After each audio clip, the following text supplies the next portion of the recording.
The advice and opinions expressed by the host of Autism Live and her guests are meant solely as suggestion and should not be in any way construed as child-specific advice. The Center for Autism and Related Disorders advises working with a board-certified behavior analyst who has experience with autism before starting any intensive behavioral intervention. Any choices you make in determining your child's treatment are completely at your own discretion.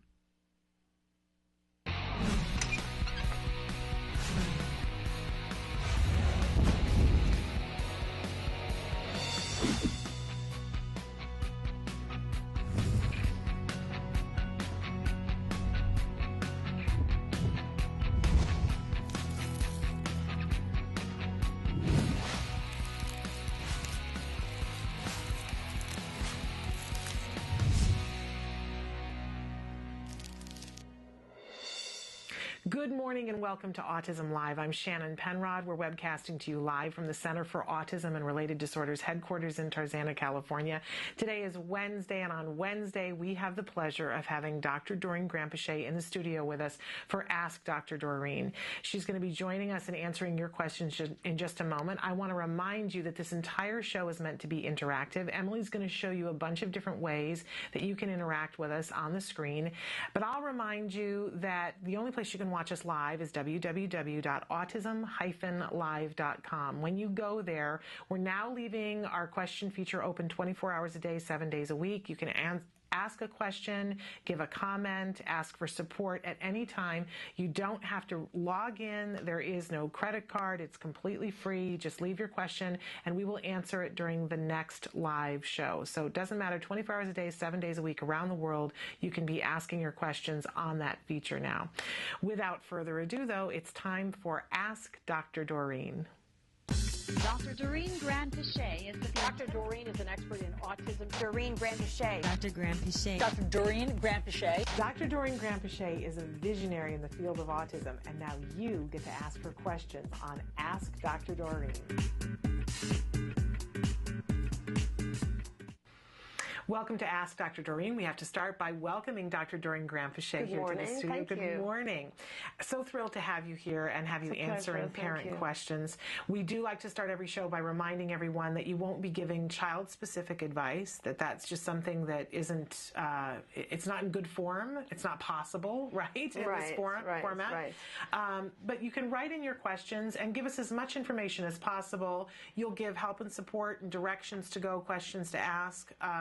But you don't give, no one on the show gives child-specific advice because you couldn't in this format. There's no way you could get enough information. That's right. I mean, it's not possible for me to really advise without having spent some time with any child and knowing the child's situation. Yeah. But so thrilled to have you here to pick your brain. Thank you. Yeah, what a wonderful opportunity. And I've always said, boy, if in the first couple of years that my child was diagnosed, if I could have picked your brain, it would have been the most amazing gift. So I'm thrilled that you're here and that we can all pick your brain now. Lots of different questions that are already here with us this morning. Want to start out with sensory stuff. Someone wrote in and says, my son has sensitive hearing. He hears background noise a lot, and this makes him stay indoors because of the noisy surroundings. What do you recommend? And I know that we've had several people write into the show before talking about how different periods during the day are hard for kids, that some of you who live in places where you have the old-fashioned gymnasiums, where during the winter the kids eat in the gymnasiums and they're very echoey, it can be really difficult. But in this particular instance, doesn't like to be outdoors. I know, and it is rough, but it's actually a really good thing that the family has identified what the issue is. I think a lot of our kids have that particular problem. I think it's more common than we think. Some of my, one of our older kids who recovered years ago told me that, it was things that he heard that were very, very loud were things like the door closing or, various other sounds in the environment. And what was very faint and difficult for him to focus on, because it was almost like background noise, was language. So it was kind of an interesting thing to think about. The thing with hearing is that you can acclimate to various things. I don't know, we have our kids, or any teenagers, you know, how they listen to music really loud. I mean, part of it is because they get used to it and then they don't realize how loud it is. So our hearing is sort of over time gets used to various things and adjusts.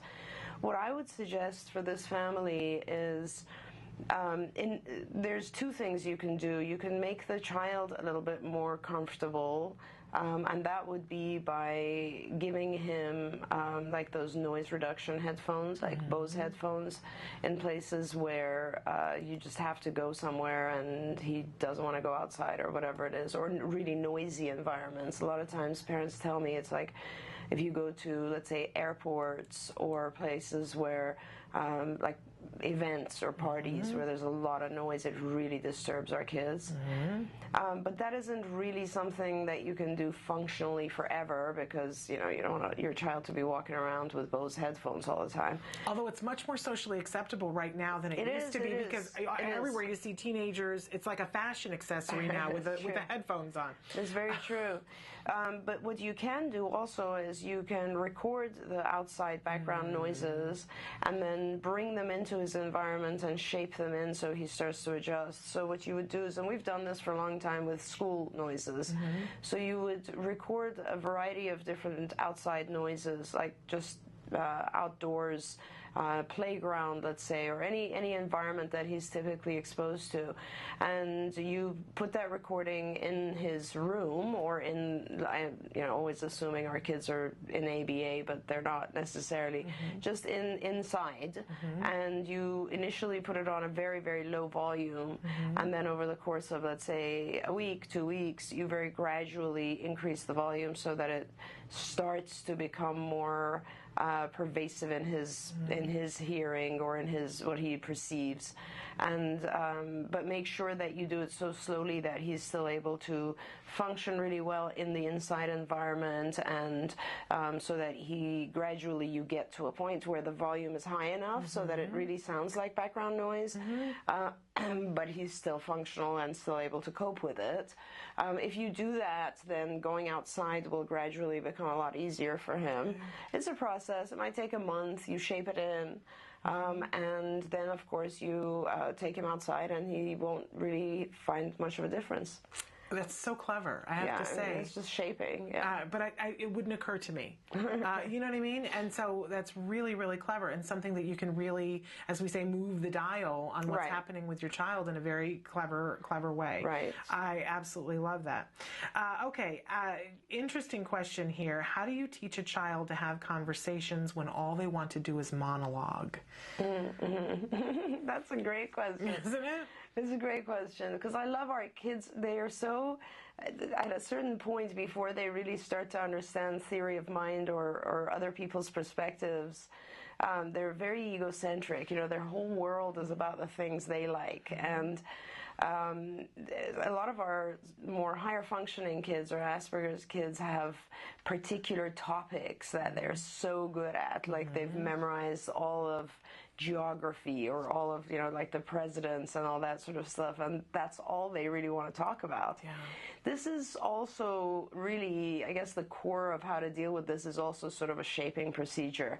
So it's really common when kids are young. This is sort of something that develops over time, and typically developing kids, but when they're young, they're really just, if you measure the amount of conversation being different from monologue in terms of its back and forth taking turns, right? If you measure the amount of conversation on a subject that the child likes versus a subject that the child doesn't like, there's a huge difference, right? So kids typically tend to just want to talk about the things they like. As we get older, the only reason that we're able to really do more conversational is because we understand that other people have different interests, and socially the appropriate thing is to give other people the opportunity to express themselves. And there's a billion things around that. Like if you don't, then you will lose friends, and you notice that people are walking away from you, and you don't want that to happen. All this sort of stuff which our kids really can't do. They don't recognize the signs of, oh, I'm like going on and on about my topic, right? So I guess for this parent, the easiest way, I mean, there's several different things you have to teach the child, not just being able to stop and take breaks, but more importantly, I guess it would be being able to listen to something else and then the ability to put that in between their own comments. But it's more than that, Shannon, because conversation is one person says something, the other person typically builds on it. Yeah. And so that building on the comment has to do with things like you're either negating it, or you're agreeing with it, or you're adding specific details to it, or you're taking it in an abstract form and applying it to other situations. That's how conversation is, right? You confirm, all that sort of stuff is conversation.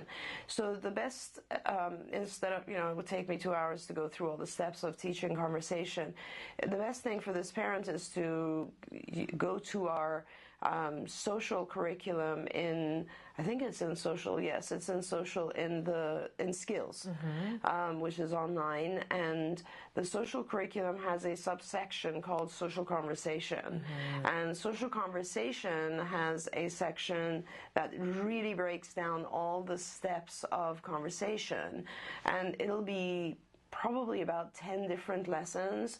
So there are things like initiating a conversation, taking turns in conversation, listening to other people, recognizing cues about other people's interest or disinterest in your conversation, knowing how to repair a conversation, knowing how to join conversation with a group versus an individual. Maybe there's more than 10. Maybe there's about 15 lessons that really all have to just do with bringing it all together for conversation. And you sort of start with the earliest one and you just work your way up, but you have to teach that. I mean, that's a process. And again, and just, because this particular child really prefers monologue, I would say you would probably, at the same time that you're trying to teach the conversational skills, also want to work on just theory of mind stuff, just perspective taking stuff. Because once our kids are able to take someone else's perspective, a lot of things change. A lot changes. They actually do start to ask questions and understand things.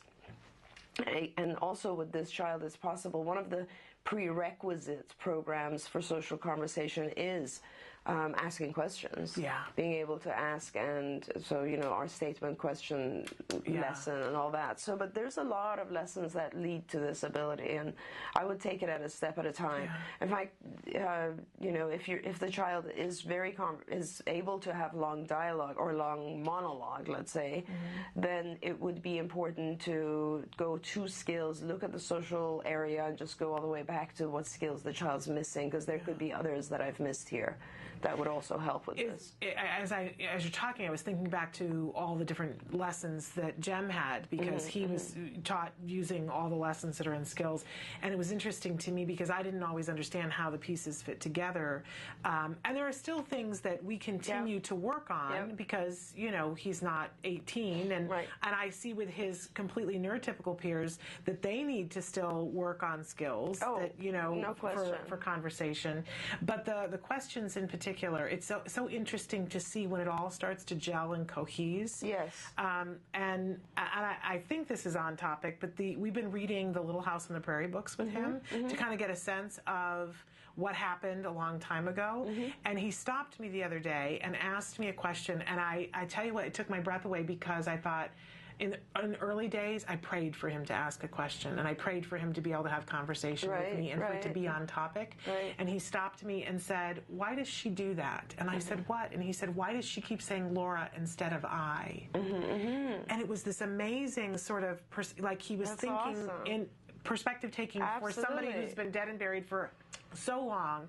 He said, "Why doesn't she just say I instead of Laura?" That's so awesome. Really a huge moment for me. Absolutely. That's a great question. So I offer that up because we went through all those lessons, and it can seem overwhelming when you're looking, oh my gosh, if I want to get to conversation, I have to do this, this, this, and this. It's but a lot. I saw firsthand that when you do it, amazing things happen. Definitely. And I mean, it's really interesting for me, and I think one of the successes at CARD, honestly, and I think a lot of it has to just do with the number of people we have at CARD and how everybody contributes to building on the curriculum. But you know, what you just mentioned is interesting as well, because if you take any very advanced lesson like social conversation and you just go back a step and you think, okay, this is really dependent on the whole area of perspective taking, but then you take that back a further step and you realize this is very dependent on being able to ask questions. And something like what Jem said goes even further back and says, okay, this is actually the type of question he asked also requires him to have a good knowledge of pronoun use. Exactly. And pronoun use is one of like level 2 lessons, you know, and so it's kind of like you have to really fill in the blocks all the way back, because otherwise it just doesn't make sense.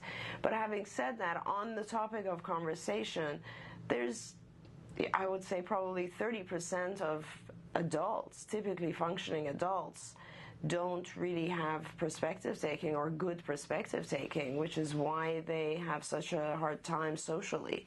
You know, a lot of times with adults, they kind of learn to overcome it in certain settings, but in general, a lot of people we know have a very hard time understanding why their actions led to someone else's disappointment or something like that. So it's kind of interesting. It is interesting. And I also am noticing as I watch myself and other people engage in perspective taking that people might be good at it in one arena but not in another because they don't understand the social rules. Absolutely. And I see that for myself, that I go, oh, I don't know what the social rules are in this circumstance. Right. And that's why I'm not having success with this thing that I'm doing, or I'm frustrated and don't understand what's happening. Sure. It's very fascinating.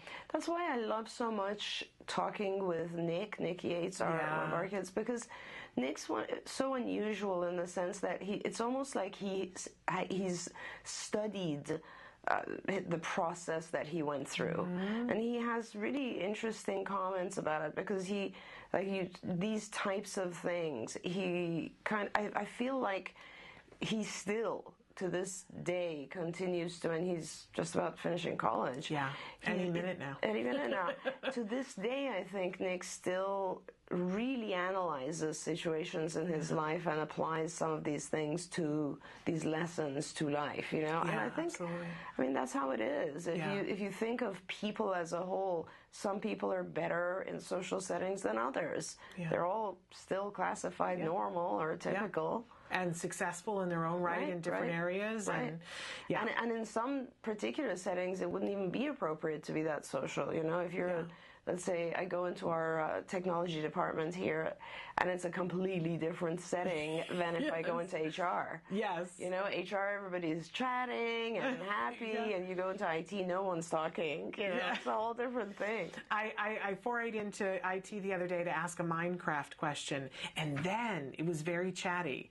I'm even thinking about because so many kids on the spectrum are fascinated with this game, Minecraft, and it's a very social thing, and so we're thinking about doing a little segment, and I'm thinking about pulling some of the IT people in to talk about it, because I learned so much as a parent that I need to be aware of for kids playing this game. You have to get Sonny, my son, on this show. He's a master at Minecraft. He really is. You should see the things he builds with Minecraft. He's been telling me for ages that we are actually contacting the folks in Sweden who actually originally made it, because the way that they've designed this game is so just attractive to kids. Yes. It's pretty amazing. And Sonny's been telling me for ages that I should really look into Minecraft, because another group here in the States took Minecraft, and I think their website is minecraftedu.com, which is kind of, and they've turned the concepts of Minecraft into something that you can use in classrooms. So some teachers are already doing this. That would explode my child's head. I know. It would just blow his mind. Fascinating. All right, well, we should take a break, but we'll come back with more of your questions for Dr. Doreen Granpeesheh after these messages. The Institute for Behavioral Training provides programs to educate students, parents, and professionals proven techniques using applied behavior analysis. Access online video lessons with IBT e-learning. Get one-on-one personalized instruction with IBT face-to-face training. Acquire professional guidance with IBT BCBA supervision. Develop professional growth with IBT continuing education courses. Get access to IBT services today. IBT, 360 degrees of ABA training. Welcome back to Ask Dr. Doreen. Dr. Doreen Granpeesheh is here answering your questions. The next question that we have, this is just an absolutely fascinating one. My 3-year-old daughter insists on using the bathroom in every establishment we set foot in. Even if she just used the bathroom in the last 5 minutes. She does not use the bathroom this often at home, but she insists and will yell if not accommodated in every single business. Right. Isn't that fascinating? I can just picture this little 3-year-old girl. I know, it's so cute. Yeah. Well, I have so many questions around this before I can give any advice. Okay. But I'm not sure if she actually does she void? Like, does she actually go? Or does she just, go to the bathroom and pretend to go or try to go and then isn't successful? The fact that she does it when she doesn't need to, and the fact, which is one thing to deal with. The other one is the whole concept of that she yells if she doesn't get to go. Yeah. So that means that, okay, so there's two separate things here. If she actually does go each time, then we need to make sure that she can hold for longer periods. So I assume you know already as a parent that she can. She only does this. In other words, the stimulus that provokes this is a new place. Okay. Right. So the very easy answer to this is don't let her go. Don't let her go. She will scream. It's okay. She'll get over it. And what you do is, again, bring in shaping procedures. You go to a new place or business, and she wants to go, and you say, no, we're going to do this, and then you do something for 2 minutes and you leave. Okay. So you shorten her exposure to the opportunity. So you really start with a very and you would have to teach this. So you'd have to go to places where you don't really need to go, and she'll ask to go to the bathroom, and you'll say, no, we're done, we're leaving, and then you leave. And then the next time you go back to the place or a new place, she'll say, I have to go, and you'll say, no, I only need to do something really quickly, and let's say you go up the elevator and come back and you leave. And then you gradually increase the duration of time that you're at the new place. Let her tantrum, let her fight it over, get everything out and so on. But if she doesn't have to go, you don't go. You keep her on a schedule. You make sure that she's going perhaps every half hour or an hour. Depends on her regular needs. Okay. But don't fear the fact that she'll yell and scream and all this. Now, why does she do this? Yeah. Let's talk about that for a second. Anything that becomes a routine that we can't really explain is, in my mind, typically has to do with some level of anxiety, or it's like one of the OCD, obsessive compulsive type behaviors that we do. The fact that she wants to, and these are other questions I don't know. I'm assuming she'll ask to go right when you get to a new place. Sounds that way. It's sort of like she's establishing her territory. It's kind of like a territoriality type thing where I'll go to the bathroom and mark my territory. It's kind of like, okay, now I feel more comfortable in this setting. It's just a habit. Another thing could be, what does she do in the bathroom? Right. Perhaps it's not really the going to the bathroom. Maybe it's washing the hands that's more enticing to her, or maybe that's what. So make sure that you figure out if there's a specific feature to going to the bathroom that is attractive to her. Maybe at some point she saw a bathroom that she saw as very cute or something, and she's looking to see what bathrooms look like. That all changes how you deal with it. Okay. But really, I guess the quick, fast answer to this is you never want to change your behavior because you fear how your child will react if you don't. You know, like, you never want to walk on eggshells around your child, never, ever, because then the child learns that yelling is the best way to control you. And so you just, that's fascinating. Always a big rule. And it's so good. I want to sort of crochet that on a pillow, because I don't think that I do that on a daily basis. There are some things that I go, well, you know what? It's not that big of a deal. Right. Like my thing in my head when I was thinking was, well, so they want to use the bathroom. How hard is it to go to the bathroom? You take them, show them the bathroom, they do whatever they're going to do, and then you go on with your day. But I definitely, as soon as you said that, I realized, oh my goodness, then you get into a pattern of now we're stuck in it, and it becomes an inflexibility. And it sounds like it already is a pattern, and if it wasn't, for me, I agree with you, Shannon. Sometimes parents will present things to me and I'll think, oh, well, that's not a big deal. Mm-hmm. But it is a big deal for the family. Yeah. And that's what's important, is that, that parent has noticed that this is already getting to a point where it's too rigid. Right. And the more, at certain ages, by the way, and she's very, very young, I have to say this is very important. When you're very young, and 3 is even way too young, but having said that, with typical kids, I think it's somewhere around age maybe 5 to 8 or 5 to 10, that period of time. A lot of kids have anxiety because there's other stuff that their environment, their life is changing, right? They're in school, and you might be going to middle school now after elementary, and things are just changing in their lives, and they have to adjust to a lot of things. So they develop some slight obsessive behaviors. A lot of children do. A lot of children do. And there be things like, one child might be very organized. And they'll really start to organize all their clothes. And then they'll be very upset if someone messes up their drawers or something. So it's their way of coping. Right. So another child will maybe just have to, and you might not even know about it as a parent, but another child may have to, when they go to bed, have a specific routine of the doors have to be closed, I'll check to make sure the lights are the way they're supposed to be, things get to a point where they're getting a little regimented. And those are normal things, because when we produce order in our environment, it reduces our anxiety, because it gives us a sense of control over what's going to happen next. So it reduces fear and anxiety, and that's what OCD is all about. But see, obsessive compulsive behavior is all about, you have an obsession and you do a compulsion that reduces.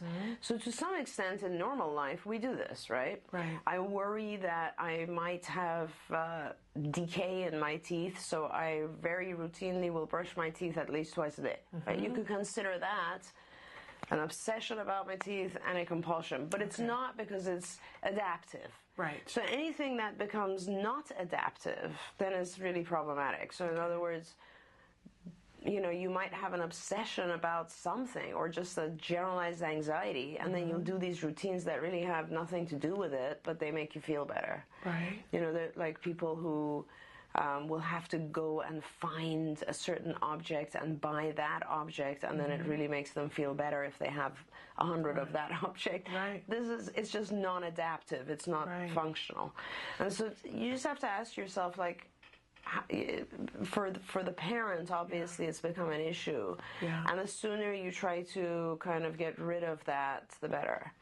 I'm wondering how much of it is sort of the blind leading the blind, though. I know that a lot of autism moms that I know admit to, and I admit to, being OCD. So if we're OCD, right, and my thing is, I'm always concerned about, where is my OCD glomming off onto my child? And I've heard lots of other moms say that. But are we the people who should be in charge of making sure that our child doesn't do obsessive compulsive things? No, but that's the thing. You actually are the perfect people to be in charge of it, because you understand what it's like to have anxiety and want to try to reduce the anxiety.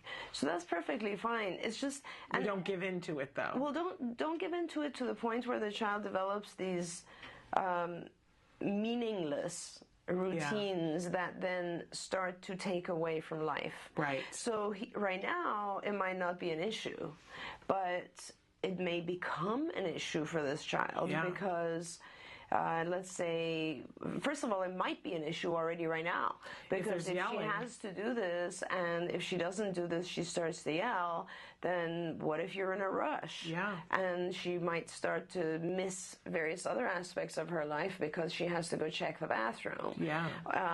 Or as she gets older, if she maintains this, and her friends might find it funny and make fun of her. There's a million things around why we need to have flexibility in our lives. Yeah. So, as long as you keep an eye on how dysfunctional is it becoming, and you alter that, and you give your child something else that's more functional, that gives a level of safety. For instance, a lot of children carry toys around with them. That's just a safety thing. Hoarding is in order to when you feel anxious, you hoard. I mean, so basically holding a stuffed animal, or holding a blanket, or holding a toy or something is always something that reduces our anxiety. It makes us feel safe.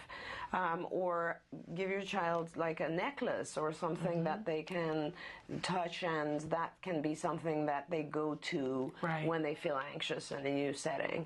So there are other things that are more just part of life and don't look odd. Okay. Yeah. So, but it is an issue for the parent. I understand. But it goes back to this whole thing. We do have to pick our battles. There's no question. We pick our battles. But don't be afraid. I mean, I know a lot of our kids, like Jem, for instance, they get better and better and better, and we're so happy with where they are that we start to give in. But I always tell parents that whatever you give in on is what will stay in the world of your child. So if you want your child to change, you have to change. Yeah. You have to be willing to let her yell. Yeah. That is the biggest change for parents, and you just have to be willing to do that.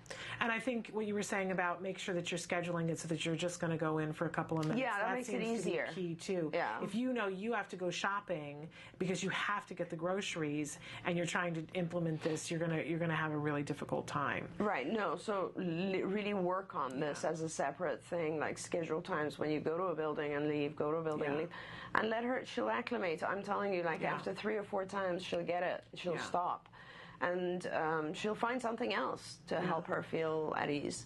We didn't have the bathroom thing, but we went through a period of time. We cycled through when we would go into a grocery store. Jem would insist that he had to go and look at the birthday cake displays, right? And he would tantrum and hit me in the head if it didn't happen, right? And Art Wilkie actually helped us to solve that.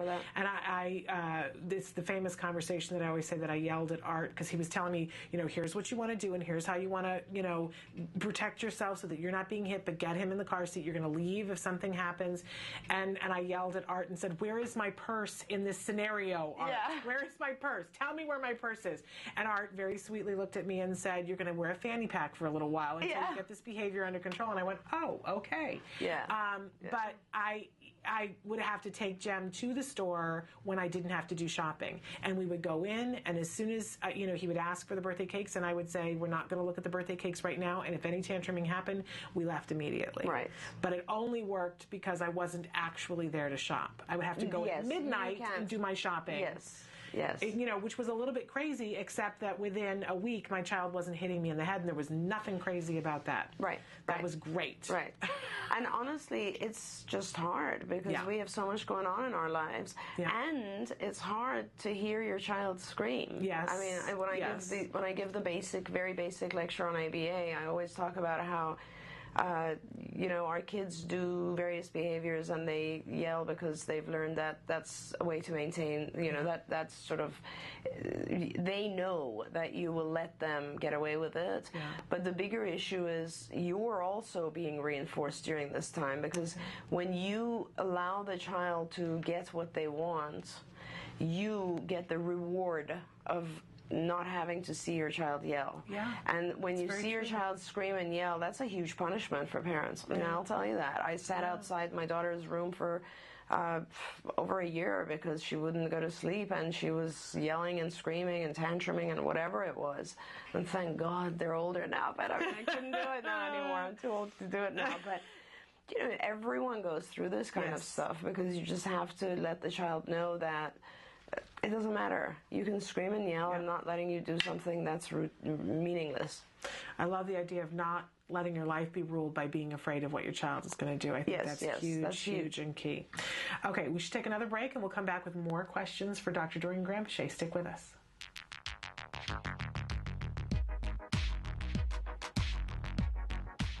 Every child with autism deserves a bright future. Without further clarification, the Affordable Care Act could actually result in less benefits for individuals with autism spectrum disorders.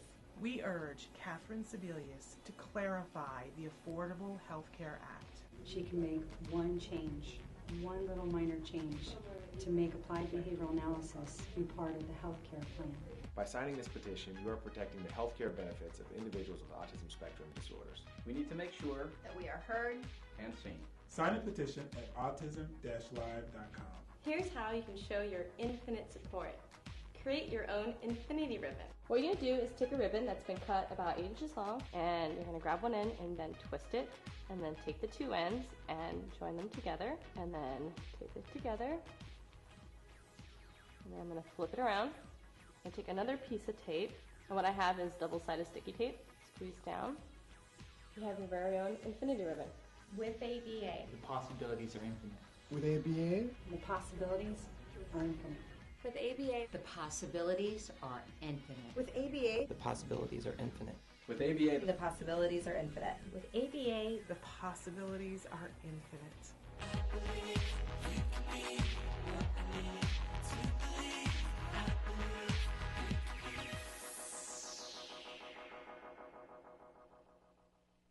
Welcome back to Ask Dr. Doreen. We're here with Dr. Doreen Granpeesheh, a true expert in the field of autism. Such a joy to have you here answering questions. And this is a really interesting question that I hear a lot in this neighborhood. How do I instill some reality in my 22-year-old high-functioning daughter? I want her to work, and she's qualified to be a cashier, but she wants to be the manager. Gosh, let's think about that. So, and mom or dad or whoever's writing in is I guess implying that she's not qualified to be the manager. Because I think, and we've heard this from a lot of parents, that when they're older, not realistic. Yeah, that their expectation. I don't know that it's just kids on the autism spectrum, by the way, too. It seems like there is a generation of kids who want to go into jobs that are not entry level. Okay, and that they have an expectation. I want to make a good living. I want it, but they don't understand that you have to work your way up to that position. That you don't walk in and become the manager. Well, I mean, I think if that's the case with this family, you just kind of described what they have to do. In other words, what I would do is probably, and I'm just making assumptions here because I don't really know what's going on with her, but if that's the case and she doesn't realize that you can't be manager because you're not qualified, then what I would do is I would probably list all the different things that you need to know to become manager. Mm-hmm. And one of them would be being a cashier. Okay. So I would say you need to be a cashier, you need to be a stock, I don't know what they're called, the people who stock in the back. Right. You need to be, this, that, and all the other things. And once you've done all of that, then you would be qualified to be manager. So let's talk about that. Why don't you start with being a cashier for this period of time? Then if you want to learn another thing, then you can learn those during this time. And then that'll help the individual realize what it means to be a manager.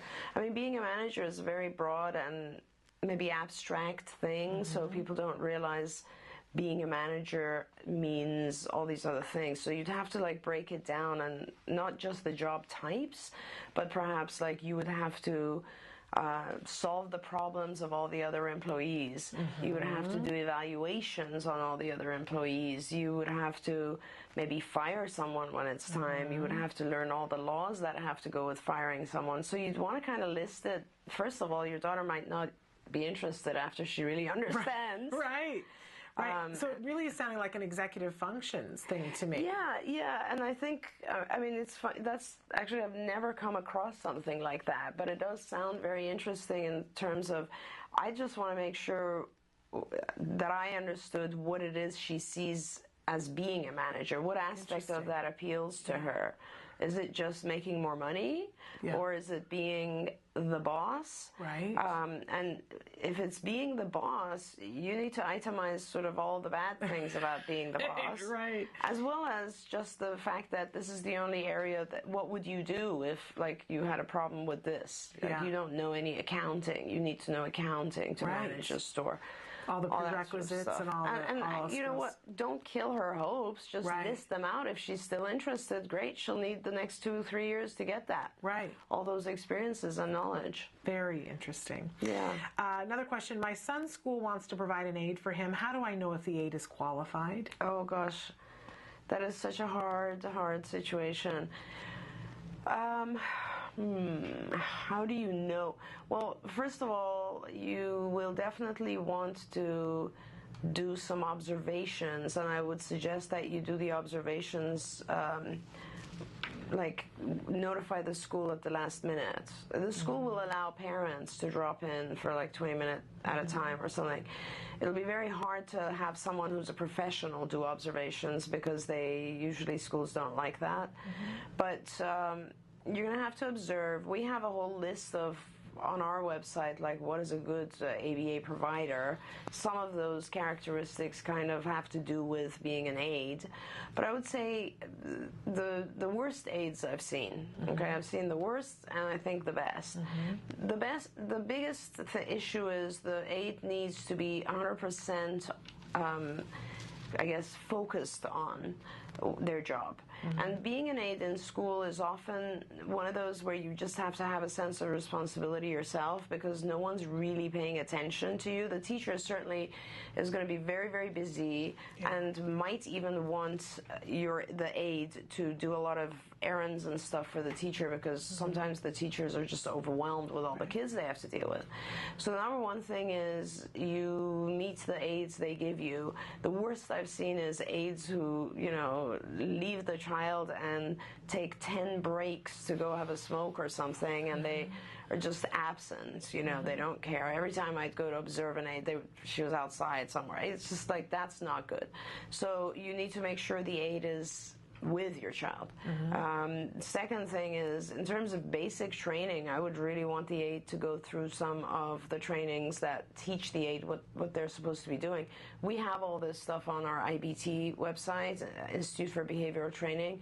I would go on there if I were you and pick some of the school teacher stuff, trainings, and make sure your aide understands the basic concepts of ABA and how to deal with ABA. Is just, the right way to increase good behaviors and decrease bad behaviors. Just, you can apply it to anyone. So they should learn that. And then I would say you need some system of the aide communicating with you on a regular basis, like a diary or something, so that they're doing what they're supposed to be doing. Oftentimes, aides don't even have a plan. They don't know. So when we work with aides, they join our team, and we really tell them what they're supposed to be doing. The overall job of an aide is to generalize the things the child has learned in their home program or in other environments and make sure the child is able to follow instructions from the teacher and do their academic work, but then also to socialize appropriately. So that involves the aide knowing and learning how to get your child to interact with other children and be appropriate on the playground and during lunch and all these sort of stuff. Our aides are our therapists, so they go through a massive amount of training because this is a pretty important job. It's a very important role. And, over time and due to pressure from school districts and due to lack of funding, we've allowed districts to assign the aide and that we would train them. It is, sometimes they will give us a really fantastic person. More often, though, unfortunately, they will give us people who really just don't want to be there. Right. So it goes like anything else, like a therapist. You need to make sure this is someone who's dedicated to their job and they take it seriously. And then training, you can train them. You can give them all the IBT training and they'll start to understand. And then guidance, like you really need a supervisor or someone who's running the show overall on your child's program to tell the aide what their goal is. Yeah. Because honestly, Shannon, I don't think people even ever look at the IEP. Like, an IEP is written and no one really pays much attention to it over the course of the year. So, you know, one of the things that the TACA moms recommend, I shouldn't say just moms because the TACA dads too, is taking the IEP and the BIP and putting them in a double, one of those sheet protectors, running it off and giving it the first day of school with a magnet attached to it so that each person on the team has it and can reference it, so it's not sitting in a drawer. That doesn't guarantee they're going to read it, but it makes it much more likely. Yeah, and then in many cases, the IEP, you know, here in LA, some of the districts don't allow us to write more than 3 goals. Well. So, you know, the IEPs are not that high quality most of the time, too. That's the problem. Frustrating. Yeah. Frustrating. Well, we are unfortunately out of time, but so thrilled to have you here today. Thank you. It's lovely. And we will have an opportunity for you to ask questions next week from Dr. Doreen Granpeesheh. As we take this break, we are going to go look at the A Word. This is the ongoing documentary being made here at the Center for Autism and Related Disorders, following a little boy, Jack Riley, as he has begun and is now a year into his early intensive behavioral intervention. Take a look at what's possible when our children get the right stuff. This is the A Word.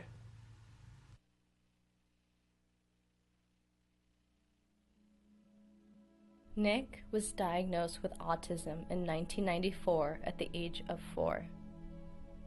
He received 5 years of therapy from CARD that eventually faded out. Nick recovered from autism in 2001.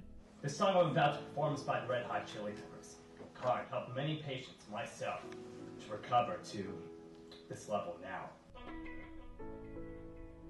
Cheryl and Mike's son, Jack Riley, was diagnosed with autism in 2010 at age 2.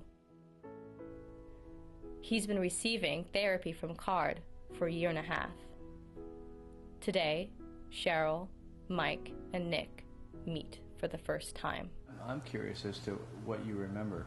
I certainly remember pretty long sessions, and I'd be frustrated if I would make mistakes. I mean, I remember one time I had to count a row of 6 blocks, kept messing up.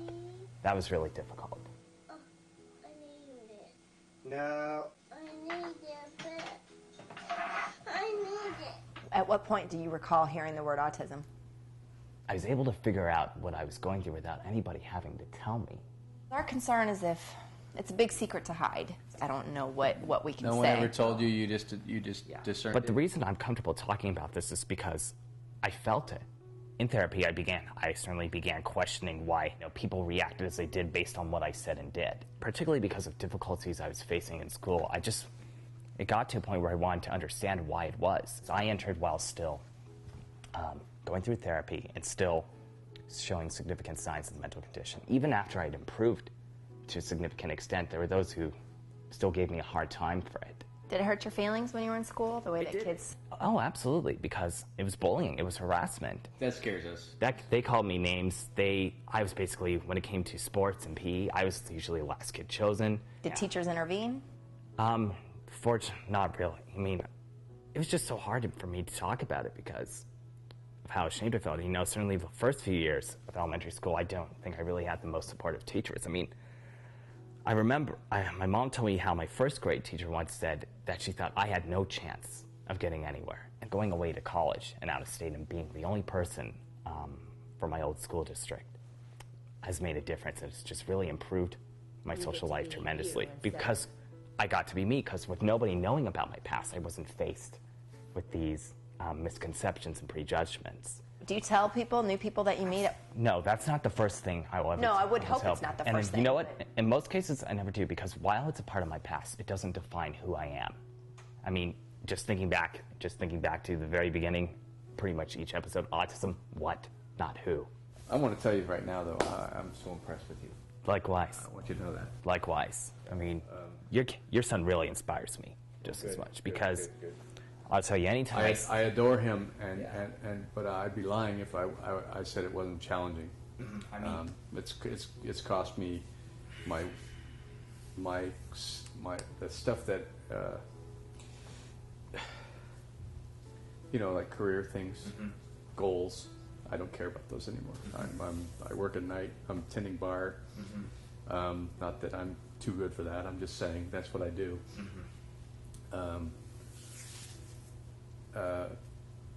I want him to have a chance. Right. And you inspire me now. Thank you. The feeling goes both ways. The feeling's mutual. Before you leave today, we would like you to meet Jack. I would love to. This is Nick. Hi, Nick. Hey, Jack Riley. All right, should we try this? I'm going to try to take a picture of all of you. 1, 2, and 3. Jack Riley, you rock.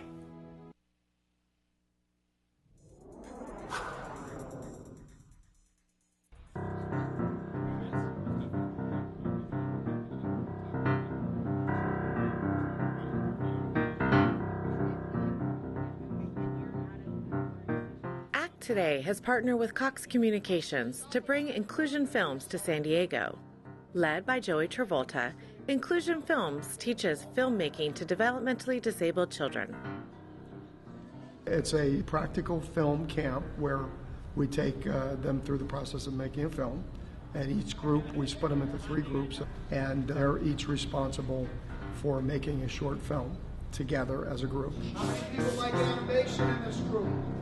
This is a wonderful opportunity for children to build their self-confidence, to develop new friendships, and it's also an opportunity for their siblings to come and to enjoy the company of other peers in this really wonderful, fun setting. Okay, so you know what time it is?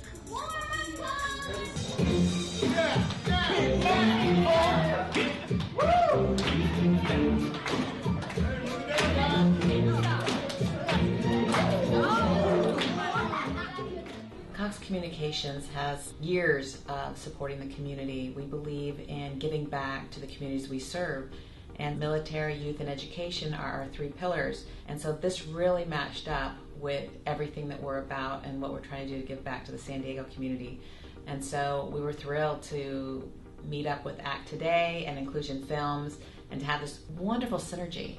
3 organizations really trying to move towards a common cause. All right, we ready? There you go, got it.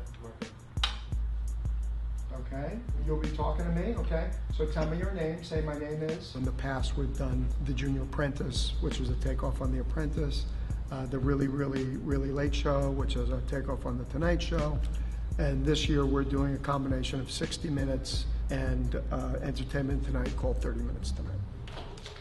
Okay, good. So now you understand what an improv is. You guys get the idea what an improv is? To go with the flow of something, especially in the action. My son Elijah, he's into movies and he's into music, and so this program might bring out his particular skills. Amazing. You're like a professional animator. Every single person here we've met has been so kind, loving, and caring.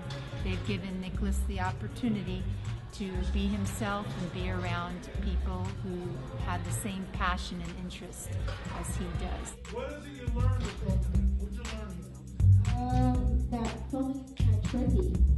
It was really nice to know how much they were enjoying this camp, and they're with people who are supporting them and are making them feel great about themselves and their differences and their similarities. And I get 2 kids that are working together and apart and together and apart, so it's an interrelationship as well as a camp and a learning experience. Everything that goes into the process of making a film goes into everyday life. So they're learning life skills, they're learning to collaborate. And when they collaborate, they come up with a product that everybody can see they're a part of something. They become a community, they become a family. When you make a film, you really become a family. Are we having fun at film camp? Yeah! We are close to Hollywood. Yes. And Hollywood is always looking for young talent like you. Autism is an epidemic and is not going to get any better anytime soon. Families are struggling to pay the bills, to put food on their table, let alone provide services for their children. And ACT Today is a vehicle of support for these families by helping them get access to life supports that they couldn't otherwise have. My experience in film camp has been great, and I just really love how all you guys decided to bring us together. What I learned here, I learned to animate, how to operate the plot board. I learned about the animation and filming and making friends. Making new friends and acting. Meeting new friends. You can be anything you want to be.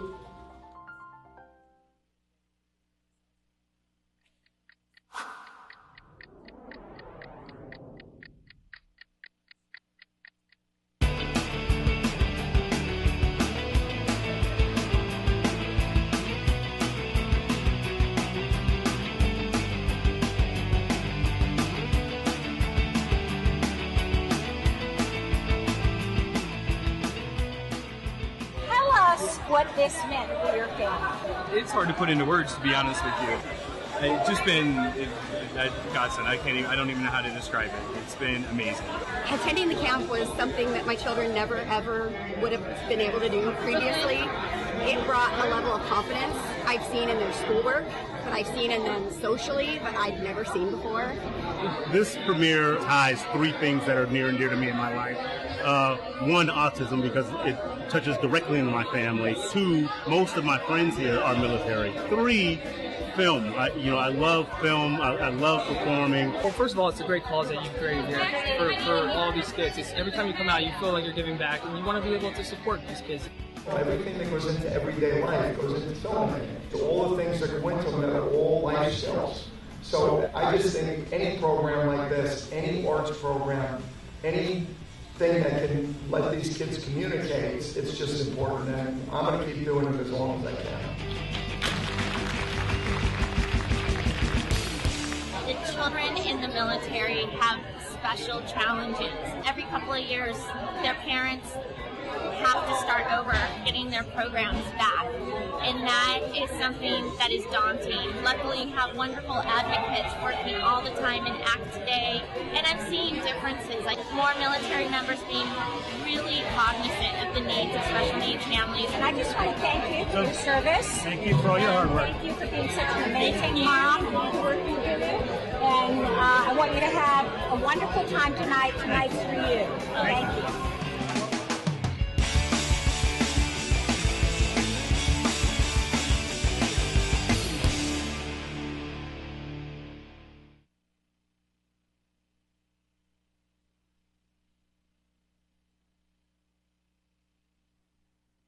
Welcome back to Autism Live. If you've been watching this morning thus far, then you probably realized we were showing you a previously recorded version of Ask Dr. Doreen. It had never aired before. Dr. Doreen is away at a conference, but for those of you who wrote into the live feature, I want you to know we got your questions, and when she's back, we'll have an opportunity to ask those questions. But it was a previously recorded version. Not trying to pull the wool over your eyes. Clearly, my hair has grown since we did that. We are getting ready in just a few minutes for Let's Talk Autism with Shannon and Nancy. My cohort, Nancy Alspaugh-Jackson, will be here with me, and we've got a lot of stories to cover this morning, including breaking news in the case of an 11-year-old boy who's missing here in California who happens to be on the autism spectrum. Unfortunately, it doesn't appear to be good news, but we'll be covering that in just a few minutes. We also have a really lovely guest who's going to be joining us today, Lauren Henry, who is the president and founder of With a Brush of Love. It is an organization that helps to create environments. They consult with families and help to create environments that are sensory friendly for kids on the autism spectrum. And so I've had the opportunity to interview Lauren before, not on this show, but on my radio show, and it's really kind of amazing what she has to share. And it's possible that if you watch television that you've seen Lauren before, because usually on those home improvement shows, when they've got a child with autism and they're going to do something to a room, Lauren is the expert that they go to consult on the room. So it's really an amazing thing that she does. And we've got a lot of stories that we're going to cover, including an important article that's been written about how we keep our kids safe. We've had so many incidences in the last couple of months where kids have gone missing in a variety of different circumstances, in a variety of different ages. And it certainly is on my mind, and I know it's on Nancy's mind and a lot of your minds. And a mom has written an article about how do we keep our children safe. What are some precautions? And I looked through the list and I went, I think I've gotten a little complacent. So hopefully, if you're like me and it's a concern, we'll have some steps that we can take towards making sure that our kids don't end up missing. Truly, truly tragic. So we're going to take a short break, and when we come back, it will be time for Let's Talk Autism with Shannon and Nancy. Stick with us.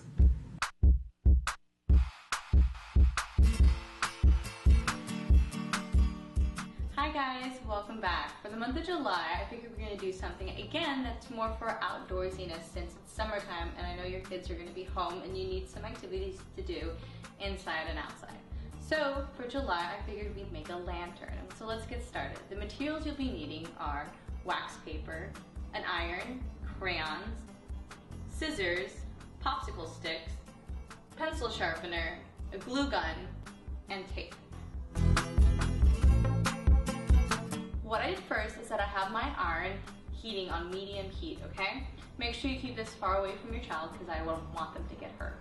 Next thing I want to do is I'm going to take my wax paper and I'm going to make 4 sheets. I'm going to cut out a thing that's about 12 inches long, okay?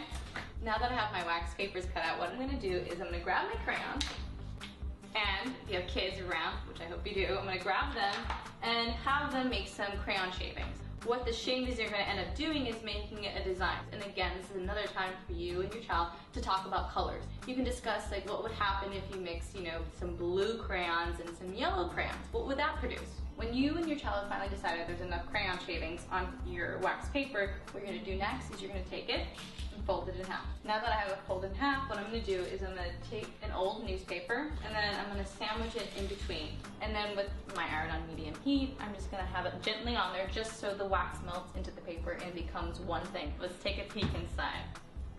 As you can see, all the crayons have melted into it, making this beautiful kind of like rainbow-ish color. All right, now I'm going to do this with the other 3 that I've made, and then we're going to assemble our beautiful lantern. All right? So here are my 4 finished panels that I'm ready to build into the lantern. So what I'm going to do is I have these popsicle sticks, and I'm going to build them into a square and glue them together with my hot glue gun. While you're building your lantern, it's a good opportunity to work on math skills with your child. You could discuss how many sides does a square have versus how many sides does a cube have. Okay, I'm going to do this another 3 more times, so I have one for every single side. All right, well, now that I have these 4 different sides built, I am now going to take these wax paper things that I built, and then I'm going to put glue on here and smash it on there, okay? I know the wax paper is way too big for it, but what we're going to do later is trim it. All right, so now they're all done being glued together. Now I'm going to take my scissors and trim along the outside. Now that the 4 sides are done, I'm going to take some tape and I'm going to line the edge of it so they will stay together to make my cube form. And voila, here's my lantern, but it's missing something.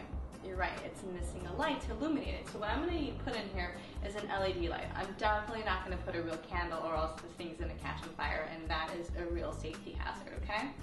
So here's my little guy, and I'm going to turn it on and let's see what happens.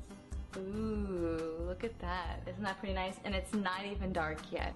I would love if you shared your pictures of your finished crafts. But until then, craft on. Bye, guys. Can you see me flying by your side?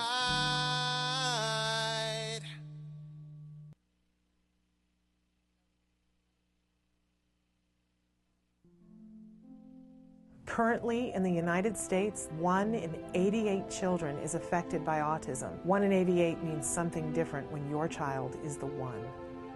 Recovery is possible. Hi, I'm Shannon Penrod, host of Autism Live, an online show about autism broadcast by CARD, the Center for Autism and Related Disorders. I'm also the mother of a child with autism, my beautiful son, Jem. You know our old joke, guess what? Chicken butt. Chicken butt. So we're going to take the chickens. But things weren't always so easy. I remember when Jem was first diagnosed with autism. I used to lay awake at night in bed and pray for someone or something that could help us to get our child back. My prayers were answered by Dr. Doreen Granpeesheh and the Center for Autism and Related Disorders. CARD treats autism and other related disorders using the principles of ABA, Applied Behavior Analysis, which is the only scientifically proven effective treatment for autism.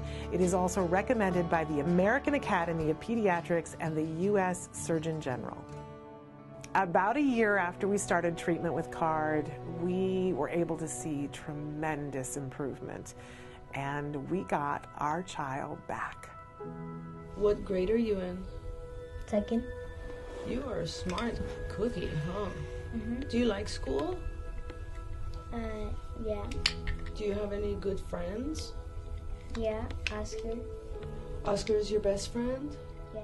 And my child is just one of thousands to benefit from CARD ABA therapy. Across the nation and around the world, children are making amazing progress and being given the keys to unlock their full potential. We are extremely grateful for the amazing job CARD has done in helping our daughter. Our daughter today, just in 4 months, I think is a totally different child than when she started with CARD. I kind of see it as, it seems like her brain in a way was asleep, and now that we've gotten so many services, we've seen her wake up. Teacher has some glasses. Recovery is possible if you take the right steps, if you're willing to put in all the hard work. And 7.5 years, yeah, it's a lot of work. It's worth every little bit, and CARD's been there with us every step of the way. I have 2 children with autism. I can't imagine a day without CARD or the therapists. They've been so instrumental in helping us with our kids and shaping their lives and helping us help them. Thank you, Christina, Big Alex. Thank you, Jackie and Mariana. We've tried other things before ABA, but the most beneficial thing has been ABA services, and I'd be the first person to tell any newly diagnosed family that you have to contact an ABA provider, and if you're lucky enough to have CARD, you're very blessed. Recovery from autism is absolutely a possibility. We've been recovering children for over 20 years. It's just a matter of identifying the child's medical needs, understanding the child's sensory issues, and then teaching the child all of the skills they need in order to function normally. We know there's hope for autism. Autism is treatable, and recovery from autism is possible. Good morning and welcome to Let's Talk Autism with Shannon and Nancy. I'm Nancy Alspaugh-Jackson. And I'm Shannon Penrod. And it's good to see you, girlfriend. It's good to see you, too. We both had some challenges this week. It's been a bumpy week. We have a whole array of things to talk about, but I want to talk about some of the things that have been going on with you. And, right. But I first want to talk about this story in the news. We have to get to this because it is breaking news. The 11-year-old who went missing on Saturday night here in Riverside County, and they've been looking for him. Right. And Terry Dwayne Smith, but they call him Juju. And there have been volunteers who've been looking everywhere for him, and apparently there's been some sort of a break, a really disappointing, horrible potential break in the story that happened at 1 o'clock this morning, that they received news that led them to believe that there might be foul play. And as we understand it, they have cordoned off a place at his mother's home, and they are digging as we speak, searching for human remains. It's a horrifying story, and as yet, we're keeping an eye on it. As yet, they haven't found any remains, but devastating. I know as parents of, you have an 11-year-old and I have a 10-year-old, it strikes very close to home. Yes. Our hope has been, even with the intense heat here, and I still am hopeful that maybe, because sometimes they get information and it's wrong. Right. And apparently the sheriff's department suspended the search, but there are still volunteers that found out about this from Facebook that are still out searching in hopes. And the mom has publicly said, I really believe that my child is still alive, and a mother's heart can feel that. I believe that he's still out there. I don't know, and the sheriff's department is not saying what information they got, but at 1 o'clock this morning, the story changed a little bit, and they suspended the search. Well, this is just one of so many stories we've heard over the years and been involved with, and it's just too often. Yeah. And it just shows that our children are not being kept safe. They're not getting the proper care and treatment. The fact that they could be allowed to wander off, and as many of them do, bolt, run into traffic. My child bolted out of his learning program he's in last week. I'll share with you, because you don't really know what's been going on with Wyatt. My son, my 11-year-old with autism, he had some behaviors which we talked about last week and laughed a little bit about some of his distress with constipation and issues going on, and some regressive behaviors there.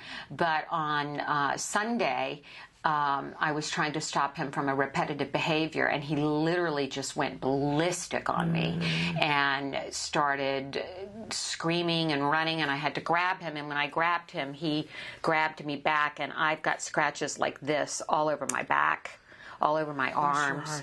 I couldn't calm him down. I hadn't seen a tantrum like that in several years, and it was so terrifying and so just upsetting. I had to literally, I had him across the street in a park from our house, and I had to lay on top of him. I had 2 dogs with me.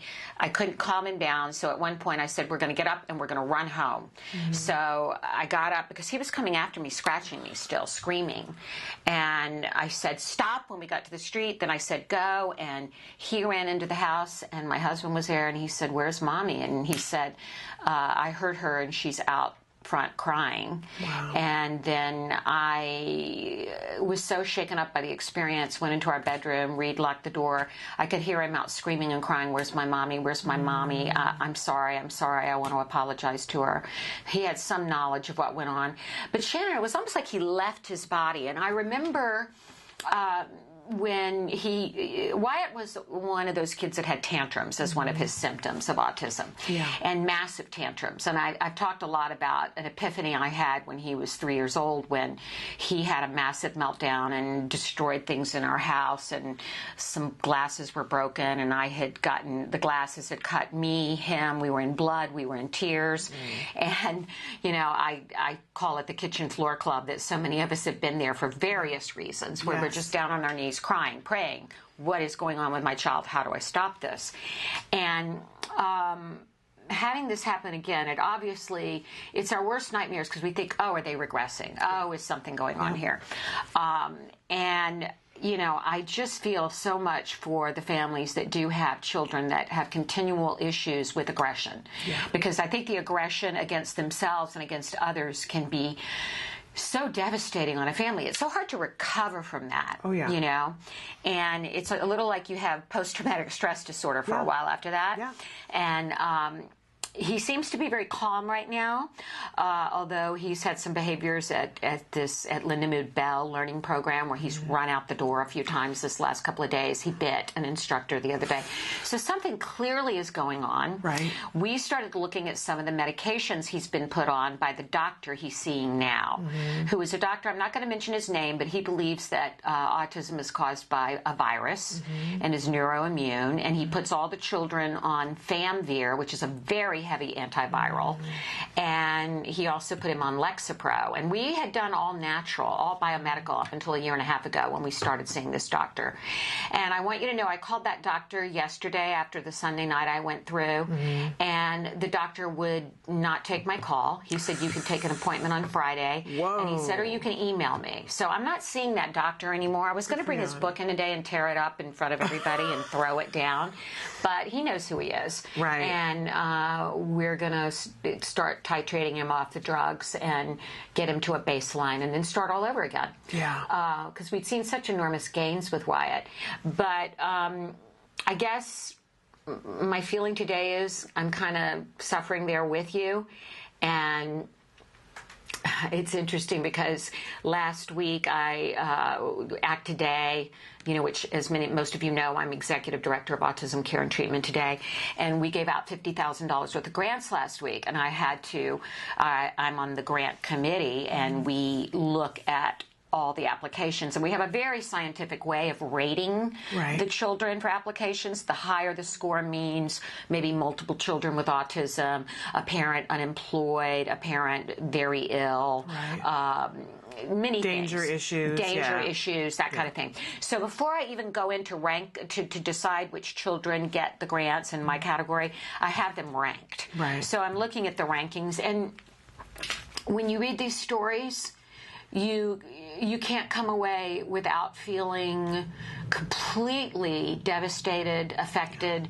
And I was doing the ABA, Applied Behavioral Analysis grants, and we had $20,000 to give among probably 120 families that each were requesting $5,000. Well, clearly we didn't have enough to go around. So I'm in that position of playing God, but when I look at these stories and I hear about some of them, so many other disorders that are commingled with the autism, horrible gastrointestinal, being fed through feeding tubes, or Down syndrome with autism, or Fragile X, and I try to divide the money as best I can, but mostly I read these parents' stories and I just bleed for them emotionally. I wish we could help you more, is all I can say. Yeah, but you're doing a great job, because there are a whole bunch of people who aren't able to do what you're doing, and you're doing a great job. You're doing a great job on both fronts. First of all, you're doing a great job as a mom, because you're showing up for your kid. There are tissues. But you're showing up for your kid, which is what we all have to do, and sometimes it's picking hard, right? We like to keep it real here and admit that, sometimes it just is hard to show up, but you're also showing up for other people too. So you are an inspiration. That's the only thing that seems to be able to get me out of my own way. Well, we've talked about that before on the show, that it's really helpful. But this is not an easy journey, and there are bumps. And can I tell you how many parents have written in this week that I've been back talking about regression? Yeah, there are a lot of parents that are out there saying, a couple of things have changed, and I'm not sure what changed, but my kid's having a hard time, and it's for various and sundry reasons. I had just shared with you that we had a rough weekend last weekend. Okay. And what was going on with Jim? He has always had low-grade anxiety issues, which is very common for our kids on the spectrum. High-grade anxiety. And his anxiety went whoop, and some really OCD behaviors went through the roof, and he couldn't be in a room by himself. Right. And it was very exhausting after just having gone through this whole trip, and all of a sudden he's behaving in this way, and some tantrums were coming up when we weren't complying with whatever the OCD thing was. And that's what was happening with us. And he was having some stomach pains too, and I said, okay, what is going on here? And then on Sunday night, he said, after we'd gone through several different things for a couple of different days, he said, I want to go to the doctor. I want to go to the doctor. And he had also complained of having a sore throat on Sunday morning. Okay. My son, who had never, ever had strep until this past December, and I said, okay, I'm concerned about pandas, which we haven't covered enough on the show. And we need to. Let's get somebody on that I know knows about Holly pandas. Riley has been asking to come on and talk about pandas, so we're going to have her come on and talk about that. But I said, okay, so, and I'd just been talking with another parent about pandas and about why you might want to get your child, if your child is having a lot of repetitive behaviors and had strep throat, it's something that you might want to talk to someone about. A lot of times pediatricians aren't that knowledgeable about it. No, they're not. But in any case, so Monday morning I came in here and I asked my husband to make an appointment, thinking I would do that in the afternoon, but he could get him in really early. So right before the show started, I was on the conference call here with the doctor and said, have you heard of pandas? And he said, yes, that's what I want to check him for, because you said, I thought, I love this doctor. He said, because you said anxiety, you said stomach pain, and you said sore throat. And of course it came back positive for strep. And he's being treated by antibiotic, and we'll see how that goes, whether he's going to have to do several courses of it. But he still, 2 days later, he's kind of a miserable so-and-so. It's not better. That's very interesting, and I want to check into that too. But, like you said, a lot of our doctors, it sounds like this is a pediatrician you see? Yes, and he's really good. Okay, well, I want to get his name afterwards. But a lot of our doctors are not really informed about some of the issues for children on the spectrum. And I think you and I talked about this study, and I can't reference who did it, but I think it was something like 70% of our children have GI issues that they don't know how to express. And in fact, a lot of these negative behaviors can be due to distress. And we do know Wyatt has been suffering from constipation, so there might be some GI issues going on. Absolutely. We don't know. That's what's so hard for us as parents. It's really, really hard. Yeah. But we show up. We ask questions. We try to figure out what to do next. We get through the challenging behavior. We try to hold our breath through it. Even my husband and I last night, because as my child descended into behavior we haven't seen in a long time and was whiny and everything, and my husband was going to be all, and I was like, don't give that a whole lot of attention. Please don't do that. So hard to remember. So hard to remember. It is hard. I've been wearing long sleeves around the house so he doesn't see the scratches he gave me, because we don't want him to, do that attention-seeking behavior. Yeah, rough. Yeah. And I do have one other thing. I was just thinking this morning, it's been 8 years since my son was diagnosed. And there's some pretty powerful people in this country that I'd like to ask 2 questions to. Number one, in those 8 years with billions spent, because we know, the number one advocacy group, Autism Speaks, has done so much research. Absolutely. We look at the NIH, we look at the CDC, and all of these organizations that are working with trying to unravel autism, as it were. It doesn't seem to me that there has been, aside from the statement that was made by Autism Speaks and Geraldine Dawson, that we know environment plays more of a role. And most of us mothers went, duh. And the duh that was heard around the world. Yeah, the duh that was heard around the world. And then what has been the major breakthrough in treatment? And to me, that's a big question mark. Yeah. Because between all the studies that have disputed the value of a GFCF diet, disputed vitamin therapies, disputed hyperbarics, disputed chelation, and there's no drugs that they've come up with. It's still the same old Risperdal, Prozac, anti-anxiety drugs. Okay, where is the money gone? Why, with all of these scientists, all of these researchers, can we not come up with the 2 biggest advancements for cure and treatment? Well, and you and I talked about that briefly before the show started, and I said, Nancy, I'm so glad you brought that up, because we had David Humphrey on from Kirkman Labs yesterday. Yes. And I have in my hands here, this is the white paper from preconception to infancy, environmental and nutritional strategies for lowering the risk of autism and other birth disorders. Okay. 2 studies that David Humphrey talked about yesterday, one of them taking a group of parents that were identified as being at risk because they had the gene identified or they had children already on the spectrum, and they, before they got pregnant and during the pregnancy, put them on a protocol that the hope was to reduce the incidence of autism. The protocol involved reducing toxins in their environment and in their diet, nutritional support, supplemental support, and making sure that their diet was incredibly healthy, no pesticides, so on and so forth. Right. And the first study was done with 1,000 children. The second study was done with 500 children. Now they're doing another study with, I don't know whether it's 1,000 or 2,000 children. Guess how many of the children that were born from that study ended up having autism? Probably none. Zero.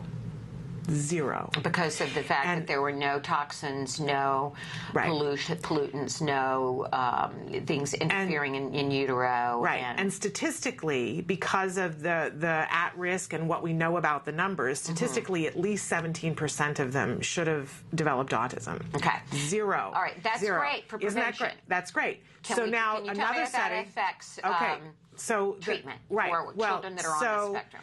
The next study that he talked about was, because he realizes that we can't catch up, we can't catch everybody at preconception or at prenatal. So they've also done a study on 1-year-olds, and they've found a way to identify with 50% accuracy a child biomarkers for children that will eventually develop autism. 50% accuracy. So they found a group of children that were identified as being at risk for developing autism, and they did the Denver Early Start model, so a combination of ABA. and biomedical intervention and lowering of toxins. And guess how many of those children ended up developing autism? Zero. Okay. So, this gives me, I get goosebumps thinking about this, because wouldn't you like to wouldn't you, of all things in life, like to dial back to when Wyatt was a year? Of course. And you can't. We can't. But, it's these kinds of studies, and I know we don't get back that time. No. And there's nothing that's going to happen that we're going to get that back that time. And that's why we're sitting here. However, if we know that that's what works with 1-year-olds, then, and if we continue to see that, then other people are going to be spared what we've gone through and what other people have gone through, but also that's going to lead to further information about what to do for our kids now. It really will. Of course, and it will. really strengthens It'll trickle down, for and me. it will help us with the whole issue of knowing what to stay away from, knowing what Absolutely. And I really had a moment yesterday after talking to him where I went, okay, I want to double down on some of the things that I have done about lowering his toxic exposure Mm-hmm. and about lowering the amount of pesticides that are in his environment. Mm-hmm. You know, we know that those things have an effect on our kids now. We've seen studies that show a correlation for those things now. So I do think, you know, it's not the be-all, end-all answer that we want the pill that says, oh, this is gone. Right. But it makes sense. Of course it does. It makes sense, and it's working, and it makes sense, and the science is showing that it makes sense. That's got to be hopeful. That's very hopeful. So let's. Is Dave going to come back at some point? Yes, Are we he's be agreed able to come back, and we're hoping to have the two different studies that he talked about up on Facebook or on YouTube and on our Blip, and so if you missed that, you'll have an opportunity to watch that, and we'll post it on Facebook when they're up on YouTube. Okay, great. Well, I want to talk to you more about that later. Yes. We've had a lot on in the news. I did want to bring up the fact that the bill that Act Today sponsored before Congress, in Sacramento, before the California Congress, was passed through Congress. It's on the governor's desk now. I sent a letter to the governor on Saturday through his head consultant there, urging the passage of this bill. And just to let everyone know, this bill is going to make it a requirement for the California Regional Center to employ more culturally diverse coordinators, Spanish-speaking in particular, and other culturally diverse populations, because what we're finding is that early intervention is indeed a problem, particularly among Hispanics, who have the highest rise in autism nationally, African-American families. There are some cultural issues beyond language about feelings of not wanting to admit that there is someone with a disability, denial, sometimes particularly in the Hispanic families, the mother wants to seek treatment, the father is very reluctant to. So these coordinators that we're asking to be hired are going to be very sensitive to these issues, and most importantly be able to communicate with non-English speaking families. So Governor Brown, please sign this bill. I can't urge it strongly enough because the earlier the intervention, we know, the better the outcome. And so I'm very pleased with that it's on the governor's desk. So that's Absolutely. great. And we've got other stories to cover, but I think if it's okay, we're going to put those on hold. We've had a comment come in from somebody, and we have a guest that we want to get on the show. I'm just briefly going to, and then we'll address this later in the show. Okay. Somebody wrote in and said, thank you so much, Nancy, for your sincere truth about your experience. I have a girlfriend who has an adopted son from Bulgaria. He is 10. She's had him for 3 years. He has become extremely aggressive to her. She's afraid of him. I don't know how to help my friend. He doesn't have an autism diagnosis, but I think he has institutional autism, learned behaviors from the orphanage that displays itself like autism symptoms. Her son takes medicine for ADHD and a lot of other time is too drugged up. I think that the summer schedule is too much for our kiddos to maintain. They don't understand the changes in their schedule. What changes do your kids experience during summer vacation? I truly will keep you and Wyatt in my prayers, Nancy. So you and I will... Thank you so much for those words. Absolutely. And that's what keeps me going and what keeps me strong. I do believe that he had a reaction to, as I said, this doctor believes that autism is caused by a virus. He has them on a very heavy-duty dosage of what's called Famvir, which is an antiviral. I believe that Wyatt developed what I think they call an inhibition to that medication, and particularly to the Lexapro as well, as we were titrating up. And as I said, this was a child who, until we saw this doctor, was never on drugs. Right.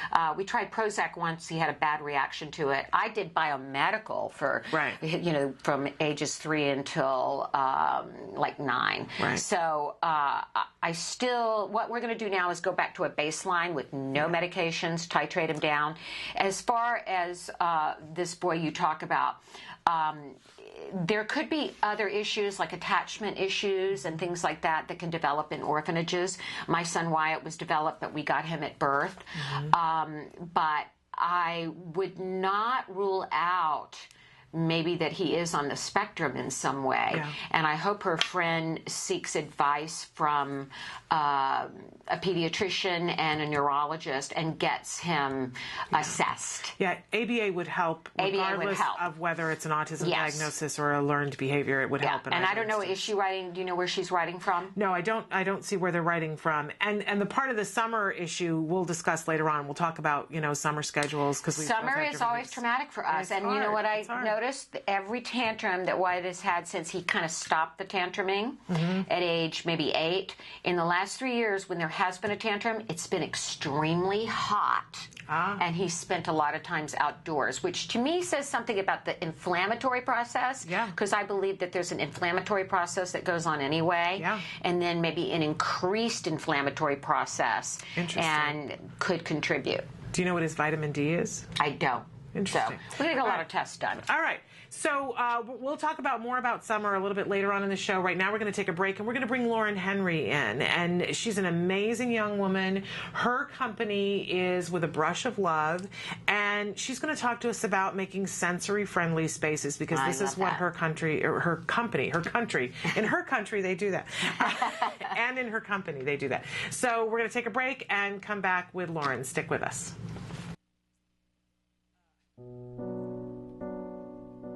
When you find out you're having a boy, you always think like, oh, he's going to play football, he's going to do this and that.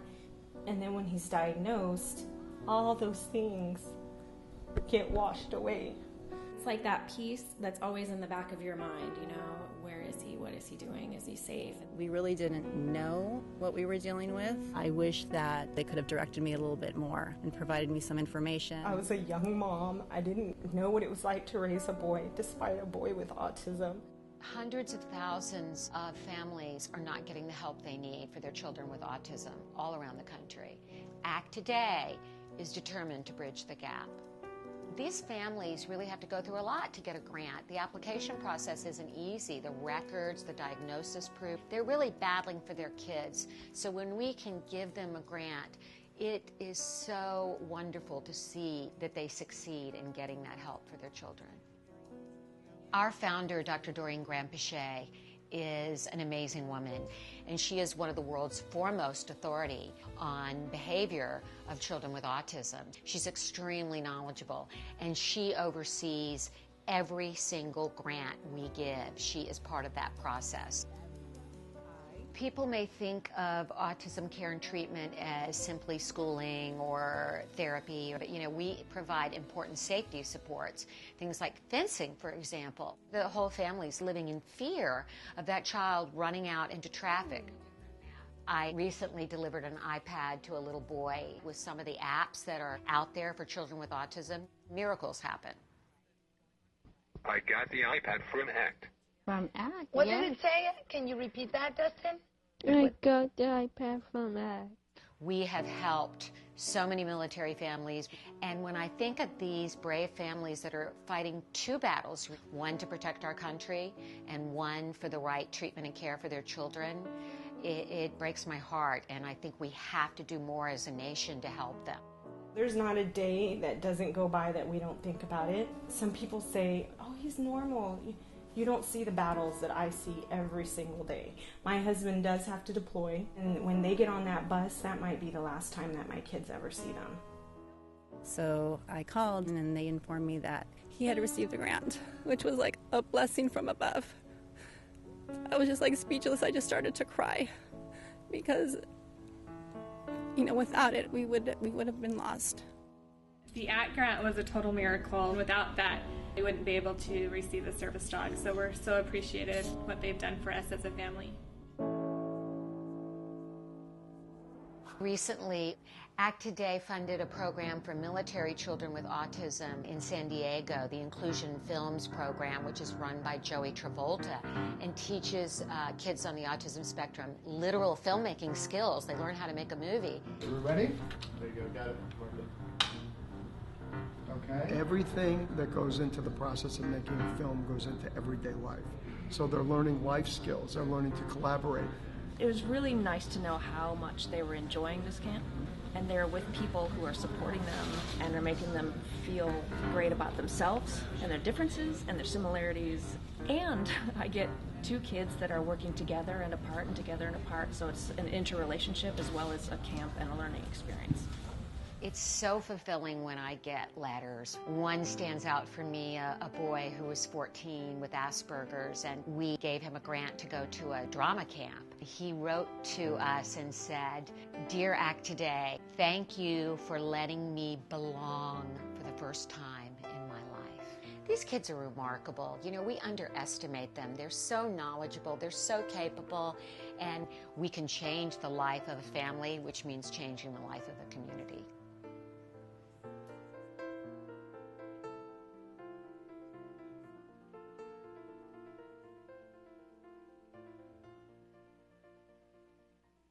Welcome back to Let's Talk Autism with Shannon and Nancy. And our very special guest joining us here in the studio right now is Lauren Henry. Hi, Lauren. With a brush of love. Yes, thank you for having me. Yeah, so thrilled to be have you here. Thank you. I've had the opportunity to talk to you before on my radio show, Right. Everyday Autism Miracles, and just thought you were so charming. And, thank you. And the things you talked about were so exciting to me as a parent. So we're thrilled to have you with us here today.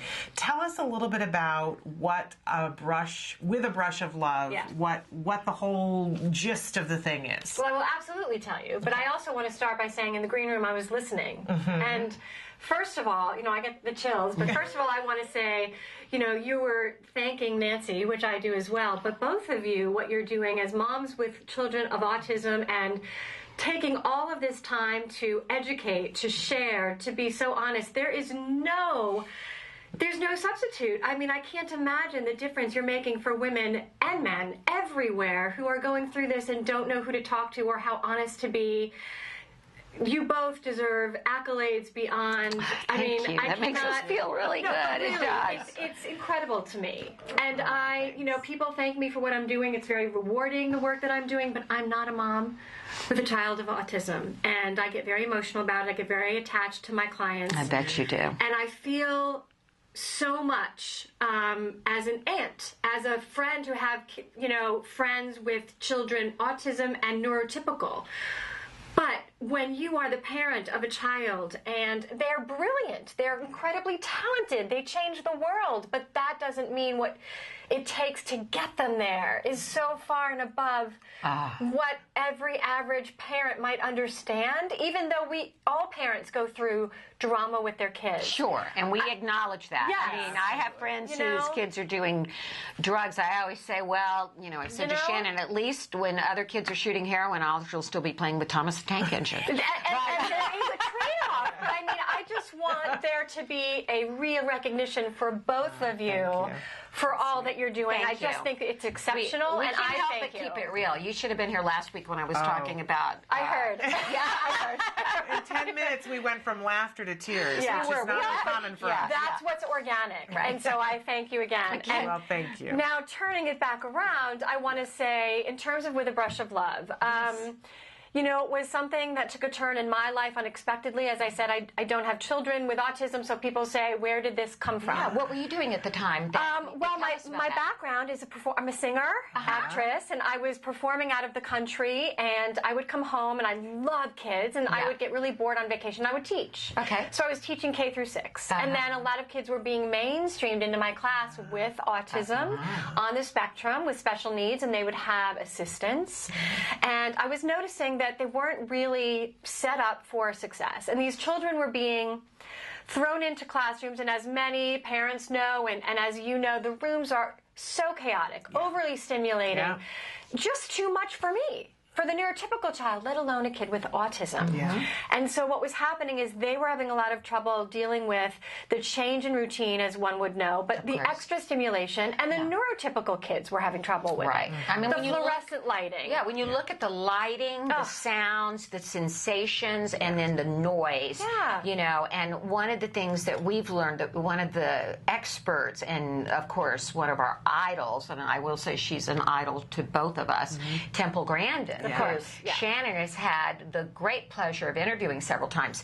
She talks so much about the lack of research on the sensory and how so much sensory can cause these behaviors. So that's really interesting that you picked up on that. I mean, it's ridiculous. And, you know, we're all of us on the planet are affected by our sensory, but for many of us, it's subconscious. And for some of us, we're more sensitive, whether it's, I don't like foods that are crunchy, or I don't, you know, we are sensitive, but it's so subliminal that we blame everything on the outside, you know, of our stress, of what's going on, but we would never consider that a space, color, lighting, sound, scent, all of these things are partially exacerbating and causing the very issue that we're dealing with. And so in noticing that and having the kids then sometimes removed from the stimulating place to a space that was cold and austere with one chair, and that created more drama, even, again, for me. And I was getting really shocked and annoyed, frankly, by it, because it was almost like they were being punished, and they're not doing anything wrong, but they're being placed in a scenario that is supposedly for their support and education with no support or proper education. And I don't think it was for a lack of positive intention as much as it was for ignorance across the board. How are we supposed to address this? And so this was back in 2000 and 2001. And so long story short, having done a little research and finding that nothing, to my shock, existed like this, I did some focus groups and some business expos, and the response I got was really positive and overwhelming. And so and then the name came to me literally in the shower. A million things happened in the shower. Thank you. Rush of love. It's beautiful. Yeah, I appreciate that. And so I started this in 2002, and 11 years later, you know, it's been quite the roller coaster, and I think there's a reason we don't know what's going to happen in the future, because, you know, if you know certain things you just wouldn't do. It's not an easy thing to have your own business in general, but it's certainly not easy when you're entering a field such as this, which is exponentially evolving and growing at a rate that you are not familiar with, and that the community is just coming to terms with and trying to understand, and then there's discussions and disagreements within the community. So it's exciting, it's rewarding, and it's frustrating, to say the least. But I will say, in the 11 years I've been doing this, there have been so many rewarding experiences where we don't change the autism diagnosis. We don't eradicate the issue. But what we do is completely calm, empower, enrich the family, the child, and a parent's ability to make an immediate, powerful difference for their child and for their family. I don't like the fact that so many parents feel immediately helpless. And moms particularly, I'm not saying that dads don't, but because the moms tend to be the majority of the daily caregiver, you get this diagnosis and immediately think, well, I'm helpless. What can I do? And people don't think that, well, I'm going to change the color of a room, I'm going to change the lighting, that's going to make a difference. Well, shockingly, not only will it make a difference, it will change your life and your child's life. As a quick example, if your child is not sleeping through the night 6-7 days a week, and doing these things allow him to sleep, or her, 4, 5, 6 out of that 7 days a week, you're going to tell me that's not going to change the course of a family's life? Of course, it's siblings, parents, and that's so important. And so that is what this is about. Well, tell me how you work. Now, so you came up with this idea. You knew that sensory issues were huge. You knew you could address them. How do you go about addressing making a space? Do you work primarily in the home then? We work with home. Okay. And facilities. We've started branching out in the last 5 years to a lot more facilities for autism and homes for small group homes for autism. We've even worked with Alzheimer's patients. We've worked with a lot of different needs, special needs. So, for example, we're looking at starting a special needs ministry at our church, Prince of Peace in Woodland Hills. Amazing. So we might bring you in to say, what should the room look like? What should we have there? What are some of the resources we need to have? But if you were coming into my home, because my home has not been designed this way, how would you work? What would you do? So the first thing I do is I learn about the child, all of the issues that are going on, your whole history, and I need both caregivers, parents, partners present. Period. End of story. Unless they're, one is away in an unusual circumstance.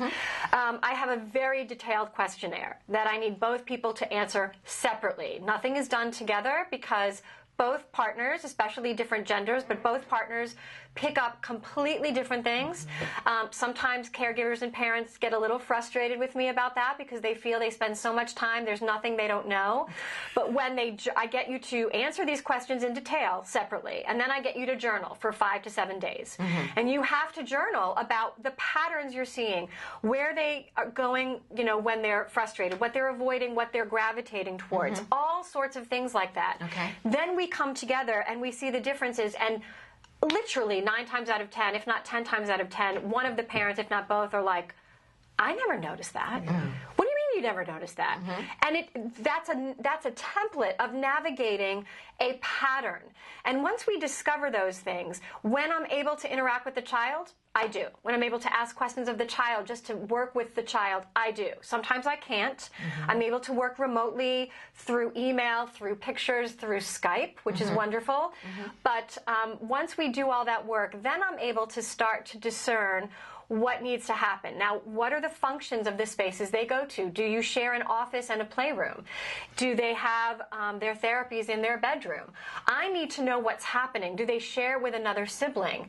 I need to know all of these things, so when I go to create that space, I can determine if what's going on with the color of the paint, what's the sheen of the paint? Is there natural light bouncing off of that paint, or is there fluorescent light?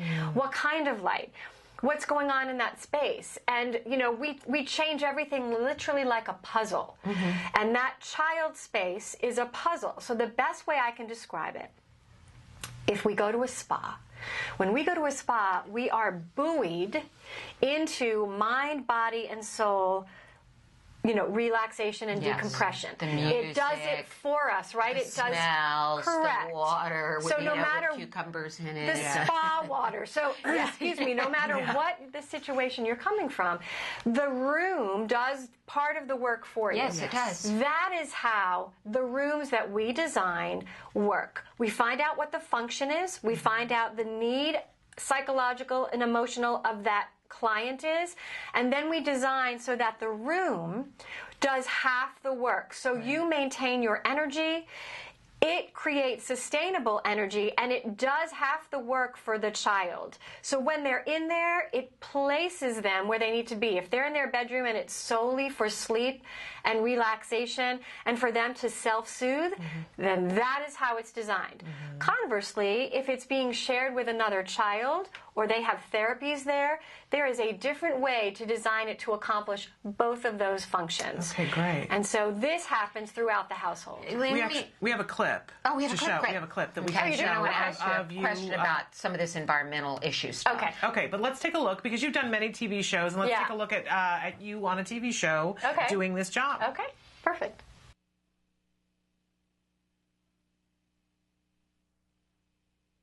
We need kids space designer and special needs design expert, Lauren. What I do specifically is I use color and pattern to support emotional needs. Adrian, sweet and cuddly. John Russ, his happy older brother. But Adrian is not the easiest child.